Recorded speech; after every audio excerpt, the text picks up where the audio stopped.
Hello साथीभाइ, नमस्कार। अब चाहिँ आज चाहिँ म तपाईहरुलाई आफ्नै गाउँको आफ्नै घरको सुन्तला र भोजपुरको सुन्तला, यो पनि आफ्नै घरमै आफ्नै बारीमा फलेको सुन्तला देखाउन चाहन्छु। भोजपुरतिर सुन्तला खान मन लागे चाहिँ सम्पर्क गर्नु होला है।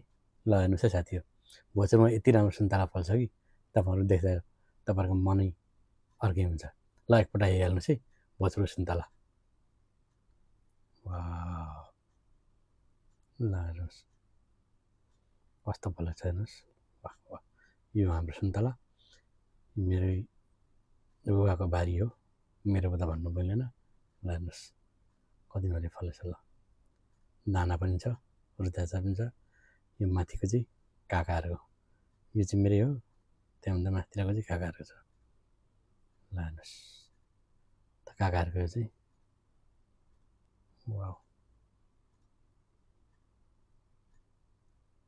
होइन त। वाह, आफ्नै बारीको सुन्तला है साथी हो। साथी हो, तपाईहरुलाई भोजपुर सुन्तला कस्तो लाग्यो? यदि खान मन लाग्छ भने भन्नुस् है। यसो भोजपुरतिर गएको बेला खान अवश्य पाइन्छ। ल कमेन्ट गर्नुस् है तपाईहरुले पनि।